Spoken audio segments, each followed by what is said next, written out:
বরগুনা শহরের কলেজ রোডের স্বপন কুমার রায়ের কাছে সরকারি টেলিযোগাযোগ সংস্থা বিটিসিএল এর 2 দশকেরও বেশি সময় ধরে টেলিফোন বিল পাওনা 2,09,000 টাকা। কিন্তু স্থানীয়রা তাকে কেউ চেনেন না। পরে অনেক খোঁজাখুঁজি করে জানা যায় তিনি এখন ভারতে বসবাস করছেন। অন্যদিকে বালিকা বিদ্যালয় সড়কের কামরুল ইসলাম কাঞ্চনের কাছে পাওনা প্রায় 33,000 টাকা, কিন্তু তার কোনো হদিস নেই। স্বপন কুমার রায় বলতে কেউ চিনি না, দেখি নাই অন্তত।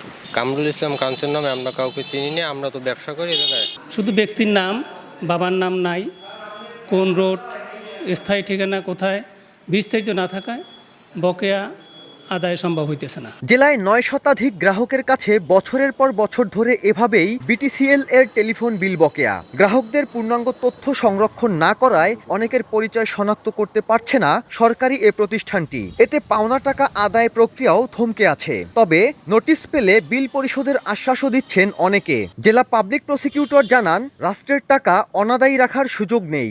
এ বিষয়ে এখন পর্যন্ত আমরা কোনো অফিসিয়ালি চিঠি পাই নাই।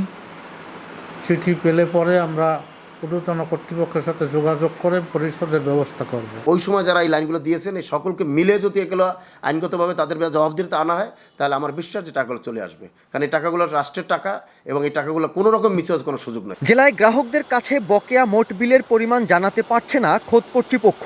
তবে তাদের ধারণা অন্তত অর্ধ কোটি টাকা বিল বকেয়া। জনবল সংকটে প্রতিষ্ঠানটি ঝিমিয়ে পড়েছে বলে দাবি কর্মকর্তার। এখানে কোনো জনবলই নেই, অতিরিক্ত দায়িত্বে দেওয়া আছে, একজন লোকের উপর 3টা দায়িত্ব দেওয়া আছে। সে আসলে টেকনিক্যাল পারসন এবং সে রেভিনিউ সেকশনটা তার বোধগম্য কম এবং প্রশিক্ষণেরও ঘাটতি রয়েছে, লোকাল বলের ঘাটতি, যার কারণে আমরা আর কি এটা সঠিকভাবে পরিচালনা করতে একটু হিমশিম খেতে হচ্ছে। 10 লাখ টাকা বকেয়া বিল আদায়ের জন্য 15 গ্রাহকের বিরুদ্ধে মামলা করেছে বিটিসিএল কর্তৃপক্ষ।